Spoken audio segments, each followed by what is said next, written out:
दोस्तों, एक बार की बात है। महात्मा बुद्ध एक गांव से होकर गुजर रहे थे। उस गांव में एक तालाब था। महात्मा बुद्ध और उनके सभी शिष्य तालाब के पास आकर रुक गए। तभी वहां पर एक लड़का अपनी मां के साथ पानी भरने आया। उस लड़के की नजर महात्मा बुद्ध पर पड़ी। वो महात्मा बुद्ध को पहले से ही जानता था। वह जानता था कि महात्मा बुद्ध बहुत ज्ञानी है और वो सभी के प्रश्नों का उत्तर देते। वह तुरंत ही महात्मा बुद्ध के पास पहुंचा। उसने महात्मा बुद्ध को प्रणाम किया और कहा, हे बुद्ध, मैं अपने जीवन में कुछ बहुत बड़ा करना चाहता हूं, लेकिन जब भी मैं कुछ करना चाहता हूं तो वो मुझसे संपूर्ण तरह से नहीं हो पाता।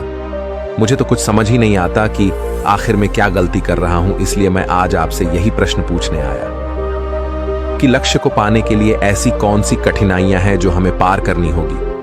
महात्मा बुद्ध उस लड़के को देखकर मुस्कुराने लगे और उस लड़के से कहते हैं, जब तक तुम अपने लक्ष्य की ओर कदम नहीं बढ़ाओगे, तब तक सफलता से जुड़ा हुआ हर एक प्रश्न, हर एक उत्तर अधूरा है। महात्मा बुद्ध इतना कहकर अपने सभी शिष्यों के साथ वहां से आगे की ओर चल पड़े। वो लड़का भी अपनी मां के साथ वापस अपने घर लौट आया। अगले दिन जब वो लड़का अपनी मां के साथ वापस उस तालाब पर पानी भरने आया तो उसने देखा कि तालाब में जो कमल की केवल कलियां थी, आज वो पूरी तरह से खिल चुकी है और पूरे के पूरे तालाब में केवल कमल के फूल ही नजर आ रहे। उस लड़के की मां को अपनी आंखों पर यकीन नहीं हो रहा था। उस पर उसकी मां कहती है, बेमौसम इतने सारे फूल एक साथ खिलना, ऐसी घटना तो मैंने आज तक नहीं सुनी। ऐसा अवश्य ही महात्मा बुद्ध के यहां पर आने के कारण हुआ है, अर्थात ये उनका ही प्रभाव है। ये सुन वो लड़का सोच में पड़ गया। उसने तुरंत ही तालाब से एक कमल का फूल तोड़ा और मन ही मन ये सोचने लगा, यदि यह महात्मा बुद्ध के प्रभाव के कारण हुआ है तो मुझे अवश्य ही महात्मा बुद्ध से मिलना चाहिए। शायद हो सकता है कि वो मुझे कुछ प्रेरणा देना चाहते हैं। ऐसा सोचते सोचते उस लड़के ने यह भी मन बना लिया कि वह महात्मा बुद्ध से अवश्य मिलेगा। और साथ ही उसके मन में महात्मा बुद्ध की वो आवाज गूंज रही थी कि जब तक तुम लक्ष्य की ओर कदम ही नहीं बढ़ाओगे, तब तक सफलता से जुड़ा हर प्रश्न, हर उत्तर अधूरा है। तभी उस लड़के ने वह कमल का फूल एक छोटे से मटके में रख लिया और उसने मन ही मन यह मन बना लिया कि वह महात्मा बुद्ध से मिलकर रहेगा और उसके मन में जो भी प्रश्न है वह उनसे उनके उत्तर जानकर रहेगा। उस लड़के ने तुरंत ही अपनी मां से कहा, मां, मैं महात्मा बुद्ध से मिलने जा रहा हूं। वो अब तक बहुत आगे नहीं निकले होंगे। यदि मैं जल्दी जल्दी चलूंगा तो एक दिन में उन तक पहुंच ही जाऊंगा और फिर एक दो दिन में मिलकर मैं वापस घर लौट आऊंगा। उसकी मां ने उसे समझाने की कोशिश की, लेकिन वो लड़का नहीं माना। वो तुरंत सफर की ओर निकल पड़ा। वो मार्ग पर तेजी से आगे बढ़ रहा था। जल्दी जल्दी चलते हुए उसने बहुत कम समय में अपना गांव पार कर लिया, लेकिन अब इसी कारण वो थकने भी लगा था और उसकी रफ्तार भी धीमी पड़ रही थी। उस लड़के का जोश भी अब खत्म होता जा रहा था। धीरे धीरे चलते चलते वह जंगल के रास्ते आ पहुंचा और जंगल को देखकर उसके मन में एक डर उत्पन्न हुआ। उसने सोचा कि मैंने आज तक कभी जंगल पार नहीं किया है और इस जंगल में तो कई जंगली जानवर भी हैं। यदि मैं रास्ता भटक गया तो मैं महात्मा बुद्ध तक कभी नहीं पहुंच पाऊंगा, और यदि मैं किसी गलत रास्ते पर चला गया तो मुझे कम से कम 2 दिन और लगेंगे महात्मा बुद्ध तक पहुंचने के लिए, और यदि वो मुझसे बहुत आगे निकल गए तो मुझे बाकी रास्ते भी पता नहीं चल पाएंगे और फिर मैं उनसे कभी नहीं मिल पाऊंगा। वो लड़का इसी सोच विचार में पड़ा हुआ था। तभी उसने देखा कि उसी रास्ते से एक घुड़सवार आ रहा था। लड़के ने उस घुड़सवार से कहा, भाई, मुझे जंगल पार करवा दीजिए। मुझे महात्मा बुद्ध से मिलना है। मुझे ये कमल उन्हें देना है। क्या आप मुझे जंगल पार करवा सकते हैं? इस पर सवाल कहता है, बेटा देखो, मैं तुम्हें ले तो नहीं जा सकता, लेकिन मैं तुम्हारी मदद जरूर कर सकता हूं। यदि तुम चाहो तो यह कमल वाला मटका मुझे दे दो, मैं इसे महात्मा बुद्ध तक पहुंचा दूंगा। उस घुड़सवार की यह बात सुनकर वो लड़का एक बार फिर से सोच विचार में पड़ गया और सोचने लगा, यदि मैं पैदल जाऊंगा तो मुझे बहुत समय लग जाएगा और पता नहीं मैं महात्मा बुद्ध तक पहुंच भी पाऊंगा या नहीं। अगर मैं ये कमल वाला मटका घुड़सवार को दे देता हूं तो ये घुड़सवार घोड़े से बहुत जल्दी महात्मा बुद्ध तक पहुंच जाएगा और उन्हें यह कमल जरूर दे देगा। इससे मेरा काम भी आसान हो जाएगा और मेरा काम बहुत जल्द पूरा भी हो जाएगा। काफी कुछ सोच विचार करने के बाद उसने तय किया कि वो ये कमल का फूल उस घुड़सवार को दे देगा। ये सोचकर उस मटके को उस घुड़सवार को थमाने ही वाला था कि तभी उसे याद आया कि इस कमल के पीछे उसका क्या उद्देश्य है, वो किस मकसद से इस कमल को महात्मा बुद्ध के पास ले जा रहा है।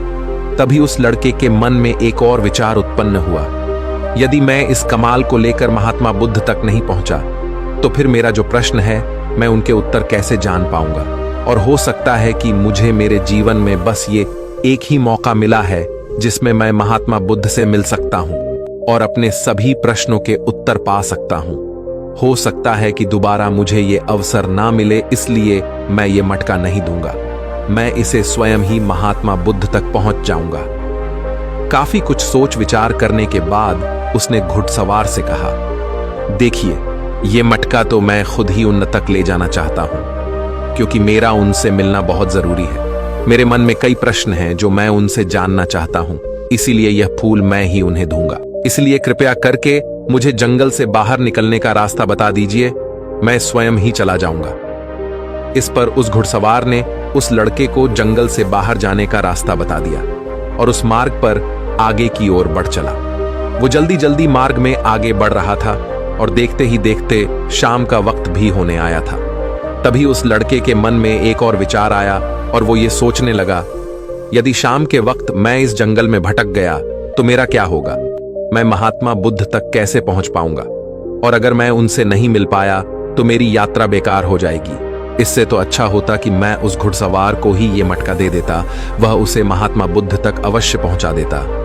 मुझे तो घर लौट जाना चाहिए था, यही मेरे लिए बेहतर होता। इस प्रकार उस लड़के के मन में तरह तरह के विचार उत्पन्न हो रहे थे। ऐसा होगा तो क्या होगा, वैसा हो जाएगा तो क्या होगा, यदि मैं भटक गया तो क्या होगा। तभी उस लड़के ने उस कमल की ओर देखा। उस कमल से ही उसे महात्मा बुद्ध की याद आई। महात्मा बुद्ध के चेहरे पर वो असीम शांति थी। उसे महात्मा बुद्ध की वो मुस्कान याद आई। तभी उसके मन में एक और विचार उत्पन्न हुआ, जिनके आने से हमारे तालाब में इस प्रकार अनेक को फूल खिल गए, जिसके साथ होने से हमारे मन को प्रेरणा मिलती है, जिनके चेहरे पर वो असीम शांति है, जिनसे मिलकर मेरा मन शांत हो जाता है। यदि मैं उनसे मिल पाऊं तो मुझे कितना कुछ सीखने को मिलेगा। ऐसा सोचते ही उसके मन में एक बार फिर से महात्मा बुद्ध से मिलने की प्रेरणा जाग उठी और वो निश्चिंत होकर अपने मार्ग में आगे की ओर बढ़ता चला जा रहा था। काफी दूर आगे चलने के बाद जंगल खत्म होने लगा। तब उसने महसूस किया कि जब जब वो अपनी इस यात्रा का उद्देश्य याद करता है, जब ये याद करता है कि वो महात्मा बुद्ध से क्यों मिलना चाहता है, तब तक उसके राह की मुश्किलें कम होने लगती है। और यही वास्तविकता है, यही हम सभी के साथ होता है, फिर चाहे वो कोई छात्र हो या फिर व्यापारी। जब जब इंसान खुद पर शक करता है, खुद पर संदेह करता है, तब तक वह रुकावटें बड़ा रूप ले लेती है। और जब हम अपने लक्ष्य को याद रखते हैं, अर्थात अपना उद्देश्य याद रखते हैं, तब तक वो रुकावटें हमारे सामने छोटी पड़ जाती है और हम उसे आसानी से पार करके अपने लक्ष्य की ओर आगे बढ़ चलते। इस पर उस लड़के ने यह महसूस किया कि उसे अपना लक्ष्य याद रखना है, उसे अपना उद्देश्य याद रखना है और छोटे छोटे कदमों से आगे की ओर बढ़ते जाना है। उसके बाद उस लड़के ने सारी चिंताएं छोड़ दी। वह केवल सफर पे आगे की ओर बढ़ता जा रहा था, लेकिन इस बीच वो चलते चलते काफी थक चुका था। और जैसे ही उसने जंगल पार किया, तभी जंगल के ऊपर उसे एक छोटी सी कुटिया नजर आई। वहां पर एक सुंदर स्त्री रहती थी। लड़का काफी थक चुका था और उसे बहुत जोरों की प्यास लगी थी। वो लड़का उस कुटिया में गया। वहां पर उस स्त्री से उसने पानी मांगा। इस बार उस स्त्री ने उस लड़के को पानी पिलाया। तभी वह स्त्री उस लड़के से कहती है, आखिर तुम महात्मा बुद्ध से क्यों मिलना चाहते हो? इस पर वह लड़का कहता है, मेरे मन में कुछ प्रश्न हैं और मैं उन प्रश्नों का उत्तर जानना चाहता हूं, और मेरे पास केवल ये एक ही अवसर है, इसलिए मुझे उनसे मिलना ही है। वह लड़का उसी तरह से अपनी बातें कर ही रहा था। उधर दूसरी तरफ उस स्त्री के मन में उस लड़के के प्रति प्रेम जाग रहा था कि उस लड़के को पसंद करने लगी थी। वो लड़की उस लड़के को रोकना चाहती थी। वो उससे कहती है, आज की रात तुम यहीं रुक जाओ, वैसे भी शाम होने को है और बहुत जल्द रात भी हो जाएगी। ऐसे में तुम कहाँ जाओगे? इससे अच्छा है आज तुम यहीं पर रुक जाओ। आज हमारे बगल में ही शादी है, वहां पर नाच गाना होगा, खाना पीना होगा, बहुत मजा आएगा। इसलिए आज रात तुम यहीं पर रुक जाओ। उस स्त्री के मुख से यह सुनकर वो लड़का यह समझ चुका था कि यह स्त्री मुझे पसंद करती है और वह बहुत सुंदर भी है। उसकी सुंदरता को निहारते हुए वो लड़का मन ही मन ये सोच रहा था कि यदि मैं इस तरह से दोस्ती कर लूं तो मेरा जीवन तो समझ जाएगा, मुझे जीवन का मजा आ जाएगा और वैसे भी आज रात तक तो मैं महात्मा बुद्ध से मिल भी नहीं पाऊंगा, तो क्यों ना मैं यहीं पर रुक जाऊं। तभी उस लड़के ने जवाब देते हुए कहा, मैं कुछ देर में सोच कर बताता हूं। लड़का इस विषय पर सोच ही रहा था कि तभी उसके मन में एक बार फिर से महात्मा बुद्ध की वो बात याद आ गई और उसे यह एहसास हुआ कि मैं इतनी दूर से यहां पर क्यों आया हूं। उसने मन ही मन खुद से प्रश्न किया, क्या मैं यहां पर इतनी दूर इस लड़की से मित्रता करने आया था? नहीं नहीं, ये मेरी मित्र नहीं बन सकती। क्या भरोसा आज को इसका मन मुझ पर आया है और कल को किसी और पर आ गया तो मैं क्या करूंगा। लड़के ने तुरंत ही उस कमल की ओर देखा, तभी उसे उसका उद्देश्य याद आ गया और उसने तुरंत ही यह निर्णय लिया कि वह आगे की ओर बढ़ेगा। उसने उस लड़की को साफ साफ मना कर दिया और अपने मार्ग की ओर आगे बढ़ चला। जब वो आगे की ओर जा रहा था तभी उसे अपने इस निर्णय पर अफसोस हो रहा था। उसे ऐसा लग रहा था यदि उसे महात्मा बुद्ध ना मिले तो उसके हाथ से ये स्त्री भी चली जाएगी। इस बात का उसे बहुत मलाल था, लेकिन वह धीरे धीरे मार्ग में आगे बढ़ता गया। कुछ दूर आगे जाने के बाद जब उसका मन शांत हुआ तब उसे इस बात का एहसास हुआ कि यदि वह उस स्त्री के पास रुक जाता तो वह अपने उद्देश्य में कभी सफल नहीं हो पाता और उसकी ये यात्रा बेकार हो जाती, उसकी इतनी मेहनत व्यर्थ हो जाती। और तब उसे एक और चीज का एहसास हुआ कि जो भी व्यक्ति या फिर वस्तु हमें अपने उद्देश्य से भटकाने का प्रयास करे, हमें उससे तुरंत ही दूर हो जाना चाहिए। हमें अपना उद्देश्य याद रखना चाहिए कि हमने ये सफर क्यों शुरू किया था और हम अपनी मंजिल पर क्यों पहुंचना चाहते हैं। वो लड़का ये सब सोच विचार कर आगे की ओर बढ़ता जा रहा था। रात्रि का वक्त होने वाला था और वो लड़का तेजी से अपने मार्ग में आगे की ओर बढ़ता जा रहा था। तभी उसे मार्ग में एक बुजुर्ग व्यक्ति मिले। उसने उस बुजुर्ग व्यक्ति से पूछा, बाबा, मैं महात्मा बुद्ध से मिलना चाहता हूं और पिछले गांव में मुझे किसी ने बताया कि वो इसी मार्ग से आगे की ओर बढ़े थे। क्या आप मुझे बता सकते हैं वो किस तरफ गए हैं? इस पर वो बुजुर्ग व्यक्ति उस लड़के से कहते हैं, बेटा, तुमसे कोई गलती हो गई है, तुम्हें कोई गलतफहमी हुई है। यहां से कोई भी आरषि मुनि नहीं गए हैं। हो सकता है कि रास्ते में कोई और मोड़ हो जिस पर तुम्हारा ध्यान ना गया हो। वो आरषि मुनि उसी रास्ते से गए होंगे। ये सुन वो लड़का घबरा गया। अभी कुछ ही घंटों पहले तो मैंने उस बस्ती को पार किया था।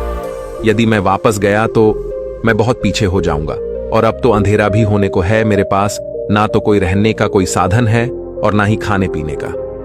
मेरी तो पूरी यात्रा बेकार हो गई। मुझे तो लग रहा था कि मैं महात्मा बुद्ध से अवश्य मिल लूंगा, लेकिन अब लगता है कि यह मुमकिन नहीं है। मैं उनसे नहीं मिल पाऊंगा। इस प्रकार के कई विचार और उस लड़के के मन में उमड़ने लगे। वो लड़का खुद पर संदेह करने लगा। जैसे ही उसके मन में इस प्रकार के विचार उत्पन्न हुए, मानो उसके पैरों में किसी ने बेड़ियां डाल दी हो। वह बार बार केवल एक ही बात सोच रहा था कि आखिर वो मुझे क्यों नहीं दिखाई दिया। मैं बार बार एक ही गलती क्यों करता हूं? मुझसे इतनी बड़ी गलती कैसे हो गई? ये सोचकर वो लड़का सर पकड़कर वहीं पर बैठ गया। कुछ देर तक तो उसे कुछ भी समझ नहीं आ रहा था। तभी उसे उसकी माँ की बात याद आई। उसकी माँ ने उस लड़के से कहा था, बेटा, हर गलती में सीख छुपी होती है जो हमारे जीवन को और भी बेहतर बनाती है। ये बात उसे याद आते ही उसका मन शांत होने लगा और देखते ही देखते उसका मन पूरी तरह से शांत हो चुका था। और वो लड़का बार बार अपने मन में अब एक ही बात दोहरा रहा था कि हर गलती में सीख छुपी हुई होती है और हमें वो और बेहतर बनाने आती है। उसने अपनी गलती को स्वीकार किया। वो कहने लगा, हाँ, मुझसे गलती हुई है। मैं जल्दीबाजी में बिना सोचे समझे बस मार्ग में आगे की ओर बढ़ता जा रहा था। जैसे जैसे लोगों ने कहा, मैं उसी तरह से आगे की ओर बढ़ता चला गया। उसके गलती स्वीकारते ही उसका मन पूरी तरह से शांत हो गया। उसकी निराशा अब आशा में बदल चुकी थी। वह एक पेड़ के नीचे बैठा हुआ था। तभी उसने देखा कि कुछ जानवर नदी से पानी पी रहे थे। ये सब देखकर उस लड़के को याद आया कि जब वह पहली बार महात्मा बुद्ध से मिला था तब पानी के पास ही मिला था और महात्मा बुद्ध के साथ उनके कई शिष्य भी हैं, तो उन्हें पानी की तो आवश्यकता जरूर पड़ेगी। इस बात पर उस लड़के को तुरंत ये समझ में आ गया कि महात्मा बुद्ध भी उसी रास्ते से भ्रमण कर रहे होंगे। जिस रास्ते पर पानी होगा, तभी उसने सोच विचार कर यह तय किया कि वापस जाने से अच्छा है क्यों ना मैं नदी के किनारे किनारे आगे की ओर बढ़ता रहा।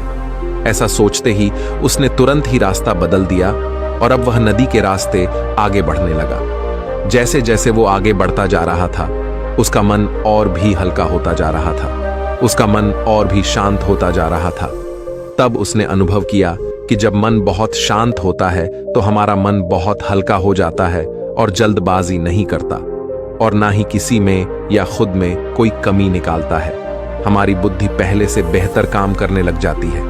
तब उस लड़के ने इस बात का भी अनुभव किया कि खुद से शिकायत करना एक बहुत बड़ी कमी है जो हमें दुख की ओर ले जाती है। चलते चलते लड़के के मन में विचार आया, यदि मैं अपने गांव में ही रुक जाता तो ये सारे अनुभव में कभी नहीं प्राप्त कर पाता। ऐसा सोचते सोचते वो मार्ग में आगे की ओर बढ़ रहा था। तभी उसे महात्मा बुद्ध के कुछ शिष्य नजर आए और उन्हें देखकर वो लड़का बहुत प्रसन्न हुआ। वो अपने मार्ग में और भी तेजी से आगे बढ़ने लगा और आखिरकार लगातार 2 दिनों का सफर तय करने के बाद वो महात्मा बुद्ध के पास पहुंच ही गया। वह तुरंत ही महात्मा बुद्ध के पास पहुंचा। उसने महात्मा बुद्ध को प्रणाम किया और उन्हें वो कमल का फूल भेंट कर दिया। इससे पहले वो लड़का कुछ कहता, तभी महात्मा बुद्ध ने कहा, बहुत सुंदर, ये कमल पूरी तरह से खिल चुका है।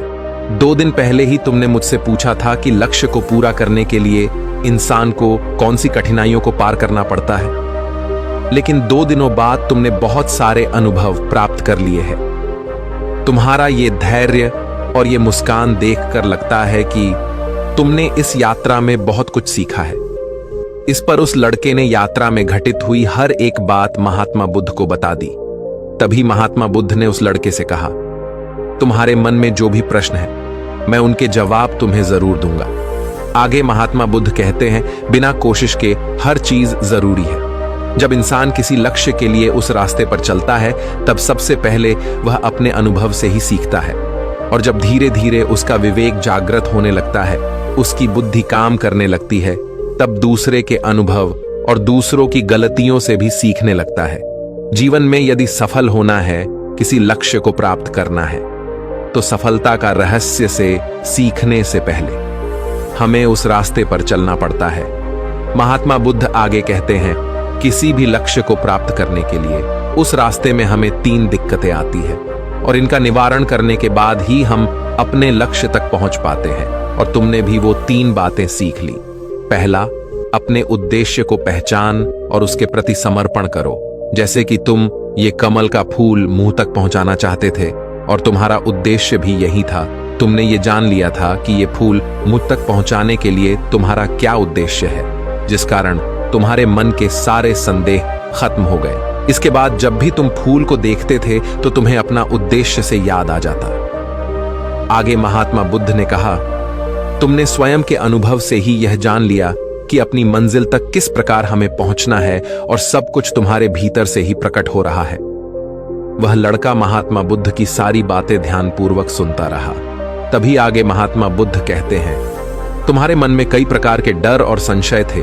पता नहीं तुम मुझ तक पहुंच पाओगे या नहीं, पता नहीं तुम जंगल पार कर पाओगे या नहीं, क्योंकि तुमने आज से पहले कभी जंगल पार नहीं किया था और रास्ते में तुम्हें तरह तरह की रुकावटें भी झेलनी पड़ी। और जब हमारे रास्ते में तरह तरह की रुकावटें उत्पन्न होती है, तब हमारा मन बाधित होने लगता है, हमारा मन भटकने लगता है और हम अपने लक्ष्य से भटक जाते हैं। लेकिन जब हम अपना सारा ध्यान रुकावटों से हटाकर अपने उद्देश्य पर लगाते हैं, तो सारी रुकावटें खुद ब खुद छोटी पड़ने लगती है और हम उन्हें आसानी से पार कर ले जाते हैं। शुरुआत में हर किसी की यही समस्या है कि वह यह नहीं जानता कि आखिर वो सफल क्यों होना चाहता है, क्यों वो कुछ करना चाहता है। इसी कारण उनके सामने परेशानियां भी बहुत ज्यादा होती हैं और वह उन परेशानियों के सामने घुटने टेक देते।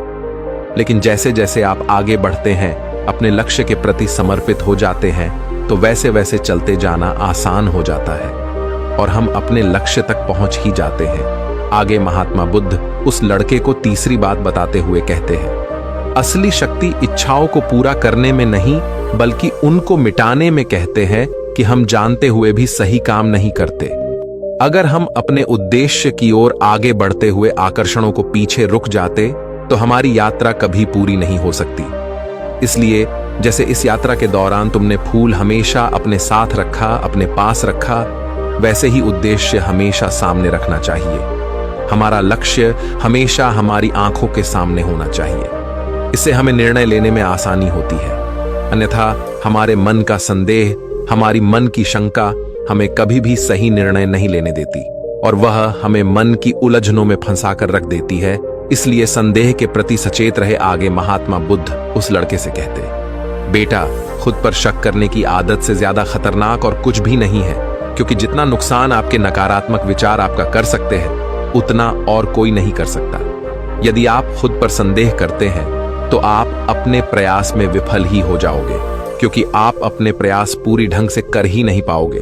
आप उससे बचने का प्रयास करोगे और जब तक हम अपनी गलती नहीं पहचानते तब तक हमें वो बात परेशान करती रहती है, वो हमें कमजोर बनाती रहती है। हमारे मन में केवल एक ही विचार चलते रहते हैं कि आखिर हमसे ये गलती क्यों हुई, मैं इतना नादान, इतना कमजोर कैसे हो सकता हूं, और अगर मैं आज इतना कमजोर हूं, मैं आज उस काबिल नहीं हूं, तो मैं आगे चलकर क्या कर पाऊंगा। तो इसलिए अपने आप को यह याद दिलाओ कि हर गलती में सीख छुपी हुई है और उससे सीखकर ही हमें अनुभव मिलता है और उस अनुभव से ही हम अपने लक्ष्य तक पहुंच पाते हैं। सबसे पहले अपने मन को शांत करो, बुद्धि और विवेक का प्रयोग करो और उद्देश्य की तरफ आगे बढ़ते चलो। सिर्फ इसी तरह से आप किसी भी चुनौती का सामना कर सकते हैं और बड़े से बड़े लक्ष्य को भी आसानी से हासिल कर सकते हैं। इतना कहकर महात्मा बुद्ध शांत हो गए और उस लड़के को भी महात्मा बुद्ध की सारी बातें अच्छी तरह समझ में आ चुकी थी। उसे महात्मा बुद्ध को प्रणाम किया और पूरी रात वह उन्हीं के साथ रहा। अगली सुबह वह अपने घर की ओर लौट आए।